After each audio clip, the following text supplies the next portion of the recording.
So ఫైనల్గా Indian army పాకిస్తాన్కి ఒక సర్ప్రైజ్ ఇచ్చేసింది. ఎందుకంటే మనం గత కొంతకాలంగా మాట్లాడుకుంటూనే ఉన్నాం. ఎప్పుడైతే ఈ ఉగ్రదాడి జరిగిందో అప్పటి నుంచి మనం మాట్లాడుతూనే ఉన్నాం. ఖచ్చితంగా సర్ప్రైజ్ ఇస్తుంది ఇండియన్ ఆర్మీ అని చెప్పేసి.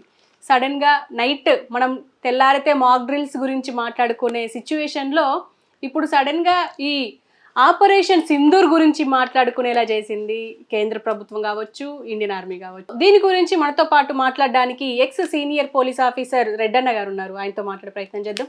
నమస్తే సార్. నమస్కారం సార్, ఆపరేషన్ సింధూర్ దీని గురించి మీరు ఏం చెప్తారు సార్? అంటే సడన్ సర్ప్రైజ్ అని చెప్పుకోవచ్చు అంటారా? సర్ప్రైజ్ ఏం కాదు, చిన్న స్ట్రైక్ అంతే. ఓకే. ఇది ఎందుకంటే మన వాళ్ళు ఈ పహల్గాం దాడి జరిగిన తర్వాత ముందు అనుకున్నట్టుగానే మనోళ్ళు స్లీపర్ సెల్స్ విపరీతంగా ఉంటారు. ఏ దేశం పైనైనా దాడి జరగాలంటే ఆ దేశంలో ఉండే స్లీపర్ సెల్స్ యాక్టివ్ అయిపోయి వాళ్ళ ద్వారా సమాచారాన్ని సేకరించి తర్వాతనే మన పైన దాడి చేస్తారు. సో ఇట్లాంటి సందర్భంలో మనోళ్ళు ఏం చేశారు, ఈ ఆపరేషన్ పహల్గాం తర్వాత ఈ స్లీపర్ సెల్స్ని అందరినీ దాదాపు ఒక 1000 మంది దాకా వాళ్ళని ప్రోగ్ చేసి ఇంట్రాగేట్, మన మిలిటరీ వాళ్ళ పద్ధతిలో నేషనల్ ఇన్వెస్టిగేషన్ ఏజెన్సీ ఏదైతే ఉందో వాళ్ళు ఇంట్రాగేట్ చేస్తే పాకిస్తాన్కి సంబంధించిన వాళ్ళకి ఎవరెవరికి ఏమేమి మనవాళ్ళు ఇచ్చారు, ఆ తర్వాత ఎవరెవరు వీళ్ళ వెంట ఉన్నారు అనేది క్లియర్ కట్గా మన వాళ్ళకి ఇన్ఫర్మేషన్ ఉంది. ఇన్ఫర్మేషన్ ఇచ్చిన తర్వాత వాళ్ళ ఉగ్ర స్థావరాలు ఎక్కడెక్కడ ఉన్నాయి, ఈ లష్కర్ ఏ తోయిబా కానివ్వండి, లేకపోతే టీఆర్ఎఫ్ ఉగ్రవాద స్థావరాలు ఎక్కడున్నాయి, టీఆర్ఎఫ్ తర్వాత 5 ఏవైతే టెర్రరిస్ట్ ఆర్గనైజేషన్లు ఉన్నాయో ఇంక్లూడింగ్ లష్కర్ ఏ తోయిబా, అవన్నీ కూడా ఒకే చెంబులో నుంచి పుట్టిన నీళ్ళు అన్నమాట. అన్నీ ఒకే మూసలో పోసినవి అవన్నీ. సో లష్కర్ ఏ తోయిబా నుంచి ఊడిపడిందే టీఆర్ఎఫ్ కూడా. కాబట్టి ఎక్కడున్నాయనేది మనకు ఇన్ఫర్మేషన్ వచ్చింది. ఆ ఇన్ఫర్మేషన్ పిన్ పాయింటెడ్గా ఎక్కడుంది, ఎవరున్నారు, ఎంతమంది ఉగ్రవాదులు ఉన్నారు, ఇంకా ఉగ్ర స్థావరాలు భారతదేశంలోకి ఇన్ఫిల్ట్రేట్ అవుతారు, ఆల్రెడీ 70 మెంబర్స్ని చేశారు, ఇంకా కొంతమంది చాలామంది అక్కడ ట్రైన్ అవుతున్నారు, ఆ ఉగ్ర క్యాంపులు ఉన్నాయి, లాంచ్ ప్యాడ్స్ కూడా అక్కడే ఉన్నాయనే సమాచారాన్ని వీళ్ళు ఇచ్చారు, ఈ స్లీపర్ సెల్స్. ఇచ్చిన తర్వాత పిన్ పాయింటెడ్గా ఉగ్ర స్థావరాలు ఎక్కడైతే ఉన్నాయో ప్రజలకు ఎఫెక్ట్ కాకుండా ఉగ్ర స్థావరాలని గురిపెట్టి కనిపెట్టి స్ట్రైక్ చేశారు ఆపరేషన్ సింధూర్ ద్వారా. అదేమి పాకిస్తాన్ లేకపోయి చేయలేదు, మన భారతదేశంలో ఉండే పాక్ వాళ్ళు మన భారతదేశ కాశ్మీర్ని ఆక్యుపై చేసినారే ఆ ఏరియాల్లో ఉండేటువంటి ఉగ్ర స్థావరాలపైనే చిన్న స్ట్రైక్ చేసినారు. అక్కడ ఉన్న ఉగ్ర క్యాంపుల్ని ధ్వంసం చేశారు. అందులో కొందరు కూడా చనిపోయినట్టు వార్తలు వస్తున్నాయి. అంతేగాని మనోళ్ళు ఏమీ పెద్ద యుద్ధం చేయలేదు, పాకిస్తాన్ పైకి పోలేదు, పెద్ద పెద్ద విమానాలని రాఫెల్ 16ని ఏం మనకు పోలేదు, చిన్న స్ట్రైక్ చేశారు అంతే. అంటే సార్ ఇప్పుడు 1971 తర్వాత ఫస్ట్ టైం మళ్ళీ 3 అంటే త్రివిధ దళాలు ఒకసారి అటాక్ చేశాయి. దీన్ని ఎలా చూడొచ్చు అంటారు? అంటే ఇన్ని రోజులు ఆ అవసరం ఎందుకు రాలేదు, ఇప్పుడు సడన్గా ఇప్పుడు చిన్నదానికి ఇంతెందుకు ఇచ్చేస్తున్నారు అని కూడా చాలామంది అంటున్నారు. మనము సన్నిద్ధం అవుతున్నాం. ఎందుకంటే చైనా వాళ్ళు ఏం చేశారంటే PL-15 అనే వెపన్స్ని పాకిస్తాన్కి ఇచ్చారు నిన్న మొన్నలో. PL-15 వస్తే వాళ్ళు అంటే వాళ్ళు PL-15తో ఉపయోగించి మన దేశం నాశనం చేసినా కూడా మనం ఇంట్లో కూర్చోవాలా అంటే కాదు. ఎప్పుడు కూడా త్రివిధ దళాలు ఏ దేశంలో ఉన్న, పాకిస్తాన్ కానివ్వండి, అమెరికా కానివ్వండి, రష్యా కానివ్వండి, ప్రపంచంలోని ఇతర ఏ దేశాలైనా వాళ్లకు త్రివిధ దళాలు అనేటివి ఉంటాయి. సో ఆ త్రివిధ దళాలని సంసిద్ధంగా పెట్టడం ధర్మం, యుద్ధ ధర్మము, యుద్ధ నీతి కూడా. అదేవిధంగా మన వాళ్ళు కూడా ఎయిర్ ఫోర్సు, నేవీ, మామూలుగా అన్నిటిని కూడా త్రివిధ దళాలను కూడా సమాయుక్తం చేయడం మన ధర్మము. అదే విధంగానే చేశారు. అంతేగాని మనం ఏదో వాళ్ళను యుద్ధంలో భయపెట్టి చంపాలని ఏమీ లేదు.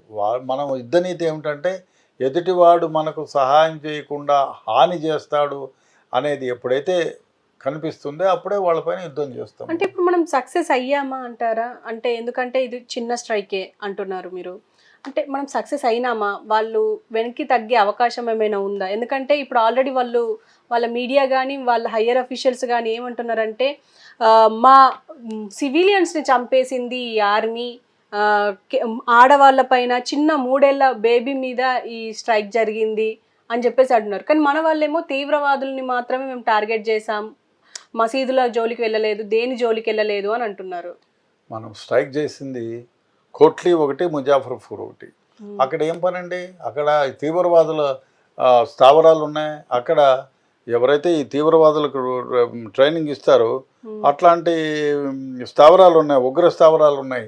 అంతేగాని వాళ్ళు ఉగ్ర స్థావరాలు మసీదులు అనే పేరు మీద మసీదుల్లో ఇస్తున్నారు, ఆ తర్వాత మదరసాల్లో ఇస్తున్నారు. ఆ మదరసాలని ముష్కరులు ఎక్కడైతే దాక్కుంటారో, ఎక్కడైతే ట్రైనింగ్ ఇస్తారో, ఇప్పుడు నిన్న టీఆర్ఎఫ్ మిసలో భారతదేశంలోకి వచ్చి 38 మందిని చంపే 28 మందిని మట్టుబట్టిన వాళ్ళు ఎక్కడైతే ఏ స్థావరాలను అయితే ట్రైనింగ్ చేశారో, మిగతా వాళ్ళ స్నేహితులు ఏ స్థావరాల్లో అయితే ఉన్నారో, అదేవిధంగా మన వాళ్ళని టార్గెట్ చేసినటువంటి వాళ్ళను గుర్తించడానికి స్లీపర్ సెల్స్ ద్వారా మనం కనుక్కున్న ఇన్ఫర్మేషన్ని ఖచ్చితంగా పిన్ పాయింటెడ్గా స్ట్రైక్ చేసాము. కానీ ఆ ప్రజల్ని హాని చేయాలని కానీ పాకిస్తాన్లోకి వెళ్ళాలని కానీ చేయలే. అది మన దేశమే. పాకిస్తాన్ ఆక్యుపై చేసిన భారతదేశ భూభాగమైనటువంటి కాశ్మీర్లోనే ఈ స్ట్రైక్స్ జరిగాయి. అంటే ఇప్పుడు దీనివల్ల అంటే దీంతో ఇక యుద్ధం స్టార్ట్ అయినట్టే అనుకోవచ్చు అంటారా? ఎందుకంటే ఇప్పుడు ఆల్రెడీ స్ట్రైక్ కంప్లీట్ అయిపోయింది, అంటే 23 నిమిషాల్లో కంప్లీట్ చేసేసారు. అంటే రేపటి నాడు అంటే మళ్ళీ ఇప్పుడు మాక్ డ్రిల్స్ అంటున్నారు, ఈ మాక్ డ్రిల్స్ సక్సెస్ అయితే రేపటి నాడు మనము వాళ్ళపైన యుద్ధం చేసే అవకాశం ఉంది. మాక్ డ్రిల్ సక్సెస్ ఏముందండి, ఏం కాదు. ఇప్పుడు మనం ఏదైనా కూడా ఇప్పుడు మీరు పరుగు పందెంలో పోలీసు వాళ్ళుగానో లేదా ఇంకో దగ్గర మీరు మిలిటరీలోనో జాయిన్ కావాలా, అదేం చేస్తారు? ముందు తర్ఫీద్ అవుతారు, ట్రైనింగ్ అవుతారు పరిగెత్తడానికి కదా. ఒకేసారి పోయి మీరు పరిగెత్తండి అంటే 100 డాష్లోనో 500 మీటర్స్లోనో పరిగెత్తమంటే పరిగెత్తారా? కింద పడిపోరు, ప్రాక్టీస్ చేస్తారు కదా. అదేవిధంగా ప్రాక్టీస్. ఒకవేళ అనివారణ పరిస్థితుల్లో యుద్ధం అంటూ వస్తే ప్రజలను సమాయత్తం చేయటం. మాకు చెప్పలేదు, ఈ విధంగా సైరన్ మోగుతుందని తెలియదు, సైరన్ మోగితే మేమేం చేయాలో మాకు తెలియదు, మాకు నేర్పించలేదు, ఇండియన్ గవర్నమెంట్ వెదవది అనిపించుకోవడం తప్పు కదా. సో అందుకని ప్రజలను సమాయత్తపరచడానికి, అదేవిధంగా ప్రజలకు యుద్ధం జరిగే సందర్భంలో తమంతారు రక్షించుకోవడానికి ఏ విధంగా చేయాలి అనేదాన్ని నేర్పించడమే ఈ 1971 డిసెంబర్లో జరిగింది ఒకసారి. సో అప్పుడు కూడా ఇదే, ఏం లేదు, సామూహికంగా రాత్రిపూట అయితే సైరన్ మోగంగానే ఇండ్లలో లైట్లన్నీ ఆపేయాలి, బయట లైట్లన్నీ ఆపేయాలి. మీరు కారులో పోతుంటే కారు లైట్లు ఆఫ్ చేసి పక్కన పెట్టుకోవాలి. బజార్లో ఎక్కడైనా పోతూ ఉంటే పరిగెత్తకుండా నెమ్మదిగా అంటే స్పీడ్గా పోయి మీ ఇళ్ళల్లో దాక్కోవాలి. అదేవిధంగా రోడ్లలో ఉంటే మీకు దగ్గరైన షెల్టర్లో పోయి దాక్కోవాలి. ఇవన్నీ ఏమంటే బాంబ్ షెల్స్ వేస్తే ఒకవేళ తలుపులన్నీ వేసుకోవాలి, కిటికీలన్నీ వేసుకోవాలి, లైట్లు ఆఫ్ చేయాలి. ఇవన్నీ ఎందుకంటే యుద్ధంలో లైట్స్ అన్నీ ఉన్నాయనుకో వాడికి తెలిసిపోతుంది. సో ఇక్కడ ఏదో పట్టణం ఉంది, బాంబు వేసేద్దామని. సో దాని నుంచి తప్పించుకోవడానికి ప్రజలు కాపాడుకోవడానికి ఈ ట్రైనింగ్ అన్నమాట. అంతకుమించి ఏమీ లేదు. ఇది చాలా సందర్భాల్లో చేస్తారు. ఇప్పుడు మీకు మాక్ డ్రిల్స్ అని జరుపుతూ ఉంటారు పోలీసు వాళ్ళు కూడా చాలాసార్లు. సో అదేవిధంగా మాక్ డ్రిల్ ఇది, అంతకుమించి ఏం లేదు.